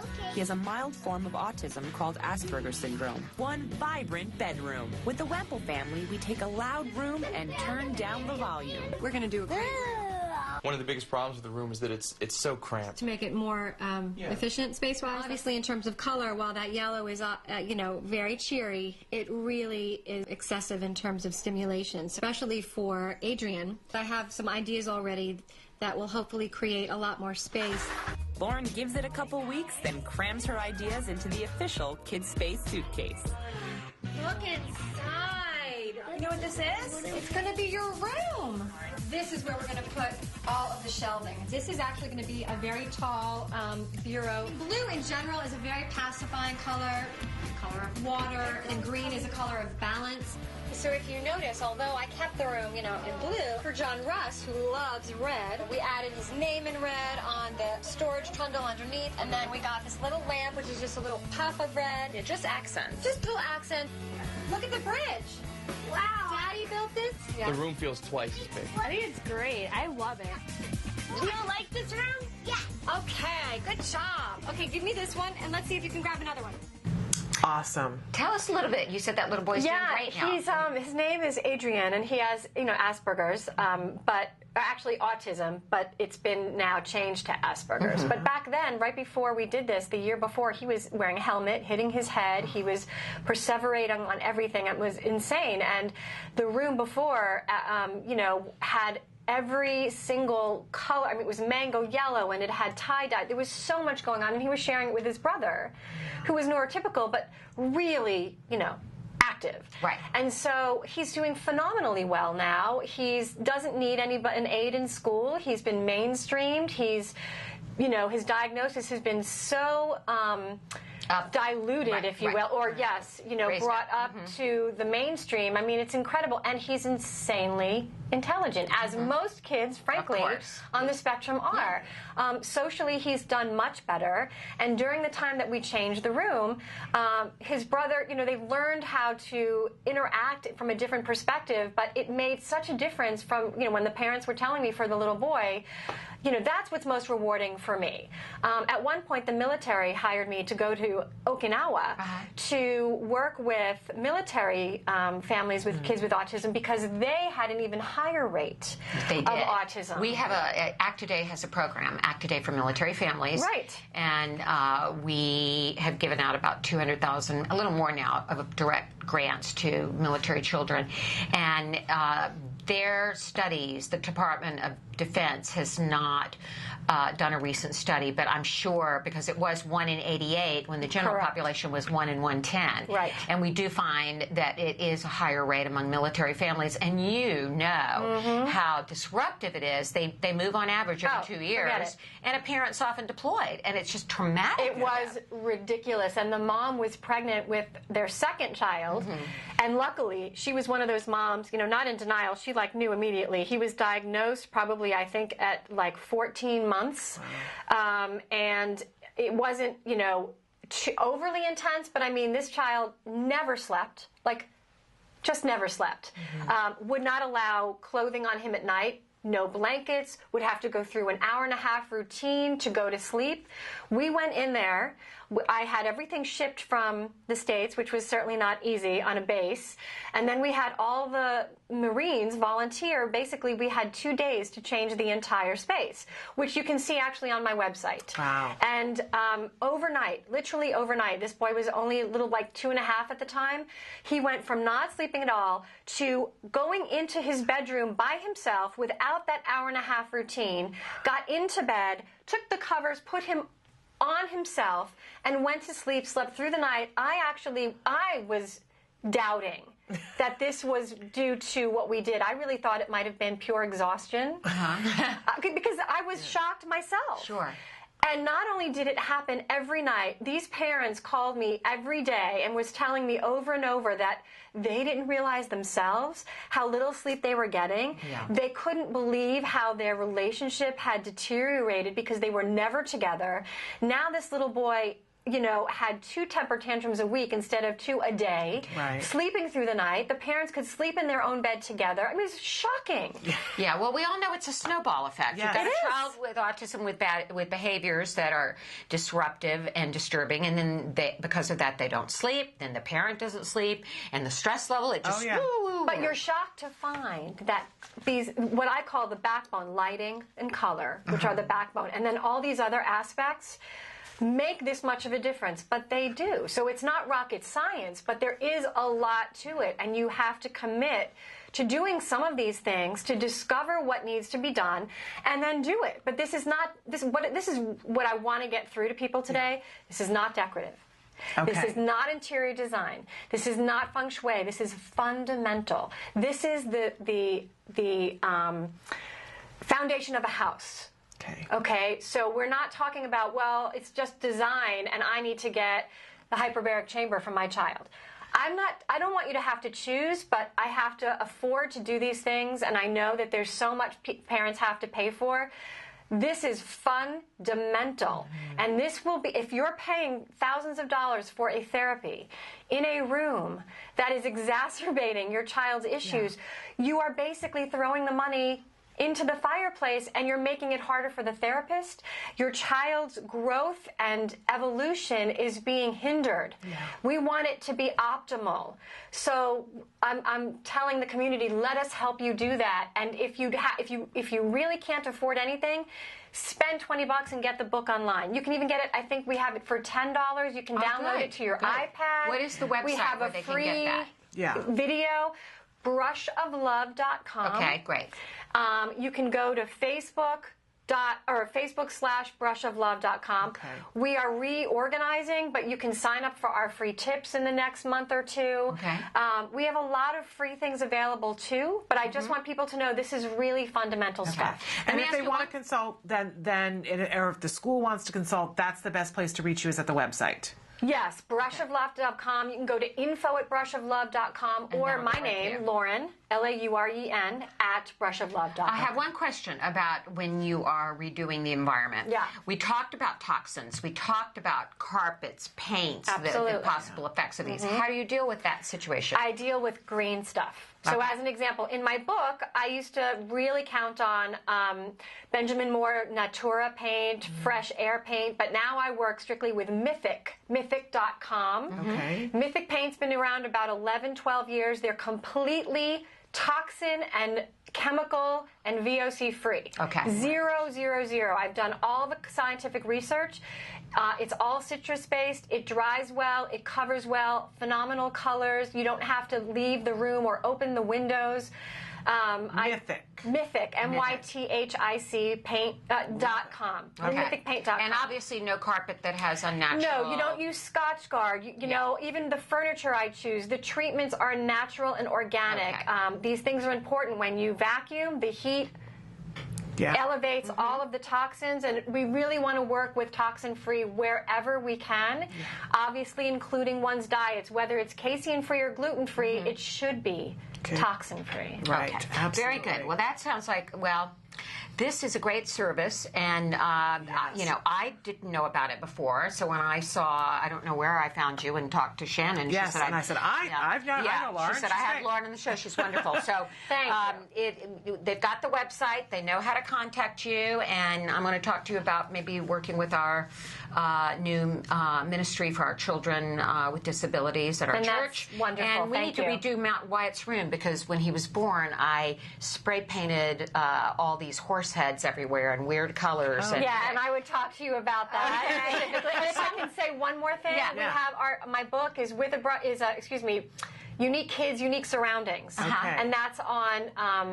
brushoflove.com. You can get it at Amazon.com and Borders as well. Just FYI. Fabulous. All right, Lauren, thank you so much. We should have a copy there. We should have asked Yes, I know. I should have brought one. But that's okay. And we're pretty much out of time, so we're not going to have time to do the other things that we had talked about doing. Okay. But I want to take just a minute to because we've got the Gabriella Tessier thing coming up, and I want to let you plug that. Yes, we have. We've got a contest going on. Yes. It's a spin on Dancing with the Stars. It's in Oxnard, California. Our board member, Gabriella Tessier, who's been on this show, mother of a son with autism, anchor on Univision. She's dancing in it. She's fabulous. The only way to win, though, is to vote. So please vote. You could vote. Each vote costs a minimum of $1, but you could give $10, you know? It's up. Look how great Isaiah and Gabriella look together. Please vote. We need some money. And if you go to acttoday.org/vote for Gabby, you'll see it on the main page. Please vote for Gabriella. This money is going to go to our Act Espanol initiative, which is going to help put together a conference for Hispanic families here in LA. It helps provide for Carla, our wonderful assistant who is bilingual and assists the Hispanic families on the phone and on the internet with their applications. And we have a fabulous series of DVDs about diagnosing, where to go for assessments that we shot here in this studio. And we have big plans for this program. We can't do it without money. Absolutely. So please vote for Gabby. Please. Vote for Gabby. We need the votes. Yeah. I also want to say, as we're winding down, and we have to say thank you so much to Laura. Thank you. Really Pleasure to have you be here. And tomorrow we're going to be back, and we've got an array of different experts who are going to be with us here tomorrow. Julie Kornack is going to be here with us. She's a policy expert. Oh, great. So she can talk about all the bills that are up for signature by Governor Brown. Absolutely. And the recent development with the Regional Center and the LA Times report on Sunday, families being co-pays. And families, because of healthy families being gotten rid of, that they're left in the gap, and what they're going to do about that. Okay. So we're excited to finally get that covered on the show. And Angela Persicki, who's a BCBA, will be here tomorrow, and she's going to be answering some questions about speech therapy and the effectiveness of speech therapy, whether you need to have it in conjunction with your ABA.